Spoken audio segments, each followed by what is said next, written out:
When you first get started in podcasting, there is this misconception of what it's like. And these lead to mistakes because I made these mistakes. So today I'm going to tell you what they are and how you can avoid them.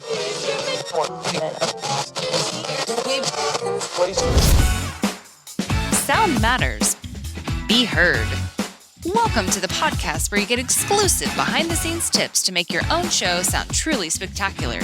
This is Podtastic Audio. Hey, what's happening? How are you doing today? Thank you so much for being here. I am Chris, and yeah, this is Podtastic Audio, the show which I've designed and created to help you, yes, you, make an amazing show for your audience. And one amazing tool to help you make that even happen is Riverside.fm. Today's episode is brought to you by Riverside, where remote interviews become a breeze for podcasters just like you. Record studio quality audio and HD video interviews directly from your browser with Riverside.fm. Say goodbye to technical headaches and say hello to seamless, professional recordings every single time. And here's the kicker. Use promo code Podtastic to snag an exclusive 15% off your subscription. Save money while effortlessly creating top-notch content. Are you ready to streamline your interviews?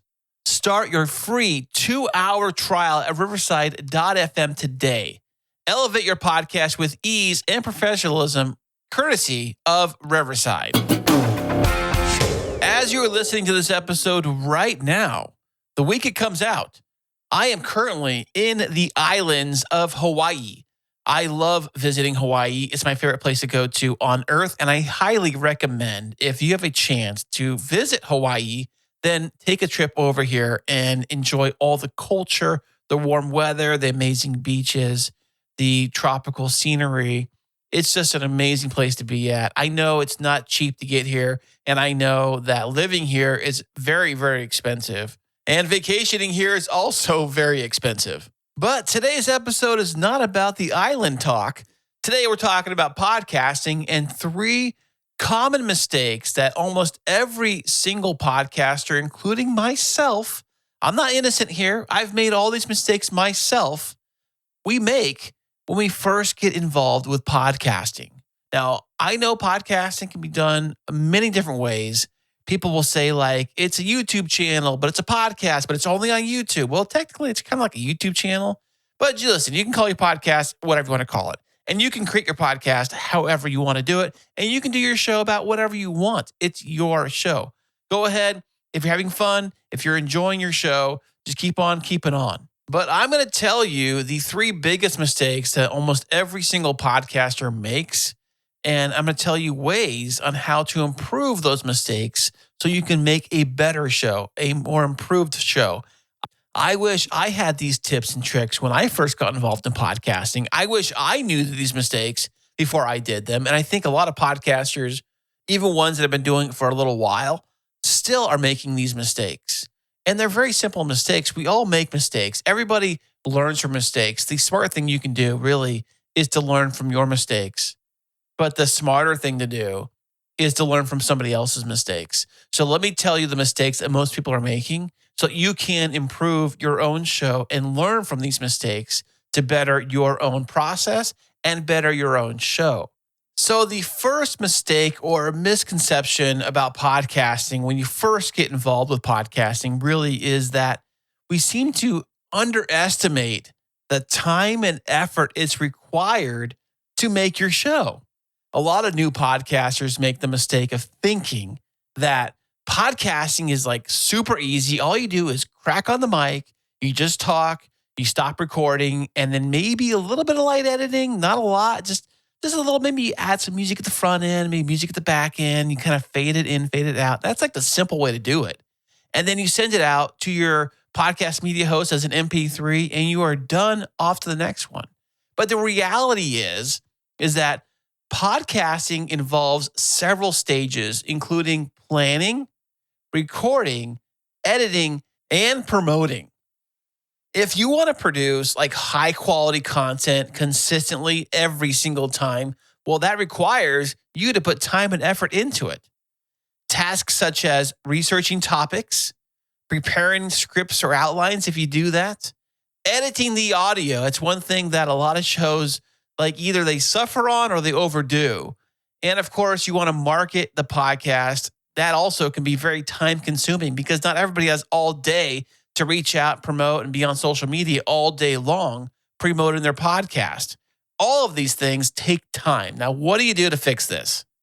Well, what you can do is create a realistic schedule and plan for all stages of the podcast production. I'm talking from the actual thought process, the research of the episode. If you interview a guest, researching them, then physically recording the guest. That takes time too. And then if you decide to do like a front end and back end of the recording, you got to plan to record that too. Then you also have to figure out all the editing. Is it audio or video or is it both? You need to schedule every single element of the creation process. Now, I know that sounds like a big task, but what you can do is take that big chunk and break it down into tasks that are manageable steps and allocate specific times for each task. Like on Tuesdays, we do the research. On Wednesdays, I record interviews. On Thursdays, I edit those interviews. On Fridays, I promote and I edit, so on and so forth. You figure out what works best for you and your workflow. Maybe, I know some people like to batch record episodes. Consider doing that. If you batch record multiple recording sessions at one time, that way, say Tuesday's a recording day, you record as many episodes as you can on Tuesday.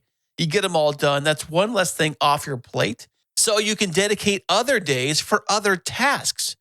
It's important to figure out your schedule, and it's important to figure out how your schedule will align with your content creation process.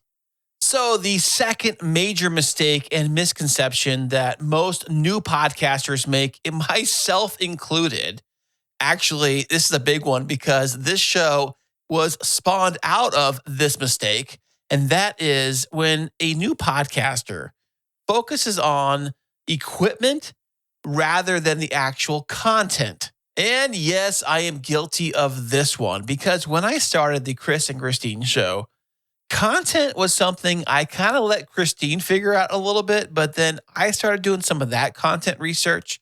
But at the beginning, in the early days, I was trying to figure out how to physically make this thing even happen. So when it came to physically recording the show, how do I get my voice to go into a microphone, get that microphone to plug into the computer? How do I get it to record? And then how do I take that recording and make it sound great? But what I was doing was trying to figure out a way to make a decent sounding show without having to spend thousands and thousands of dollars on equipment and gear because at the time, I had no idea if we were even going to continue podcasting. I thought it was going to be a fun little hobby, a little moment in time of, hey, remember the time we tried a podcast?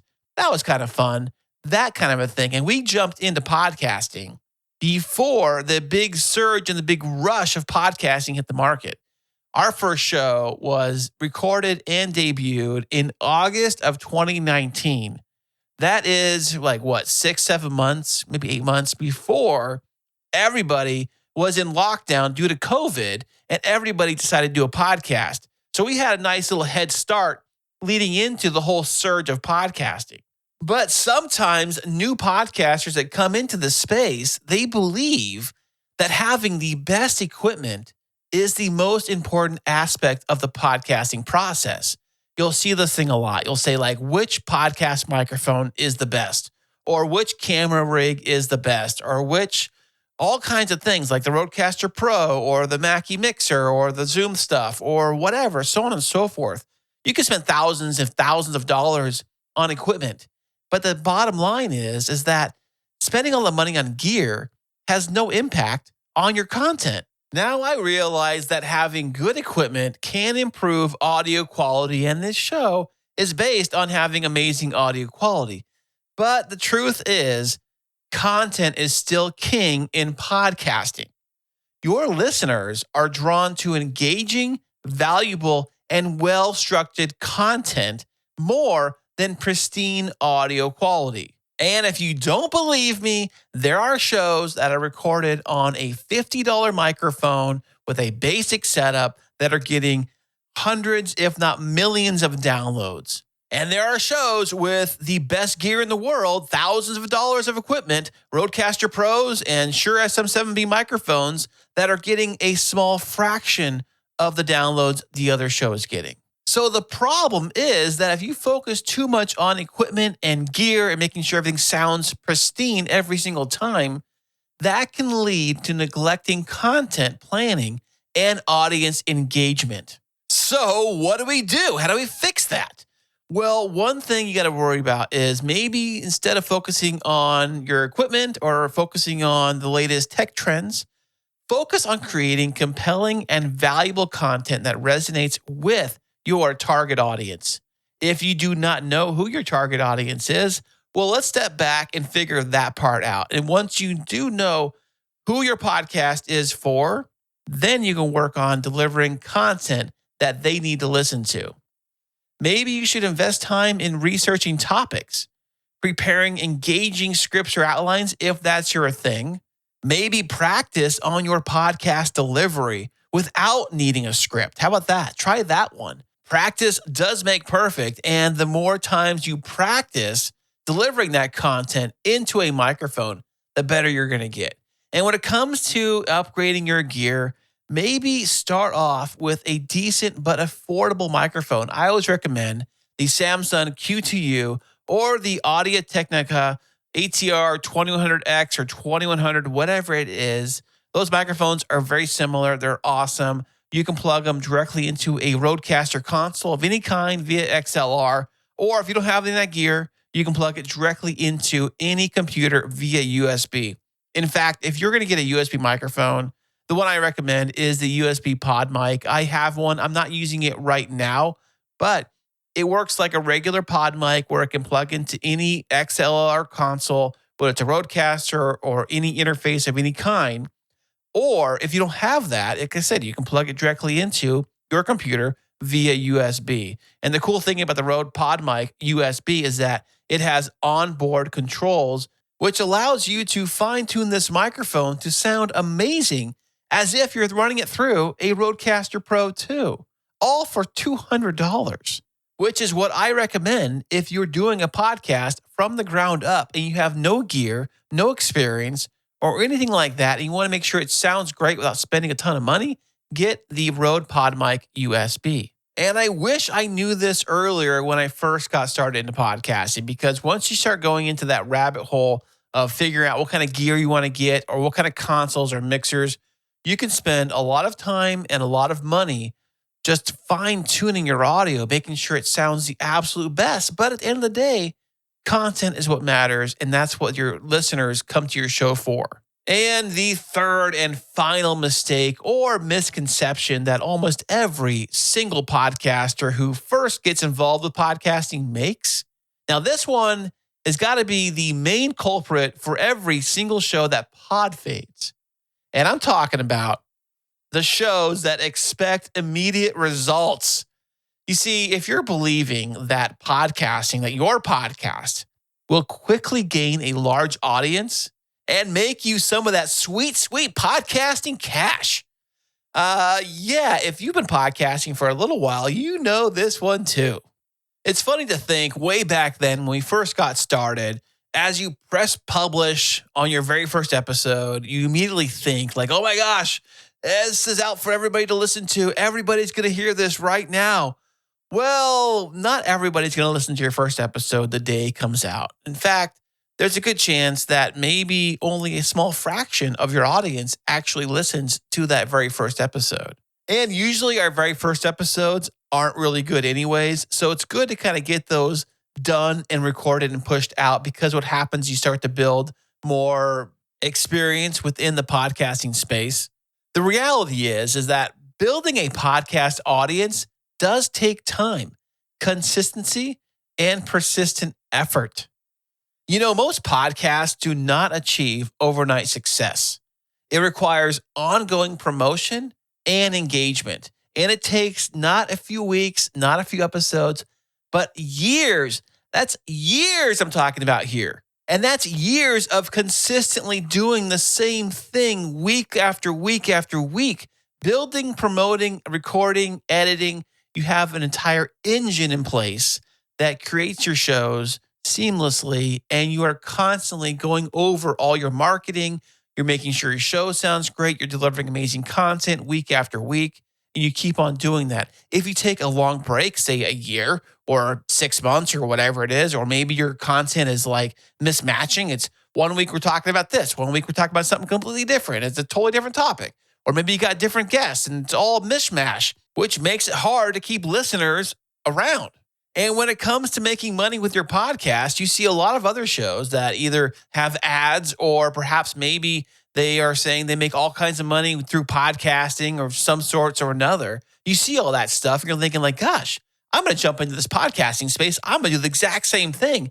So they think I'm going to do a show just like Joe Rogan. We're going to keep it real. I'm going to do his exact same format. I'm going to do the exact same things he talks about. In fact, I'm going to have similar people on that he has on talking about the same things. So pay up, Mr. Podcast listeners. I am ready for my paycheck.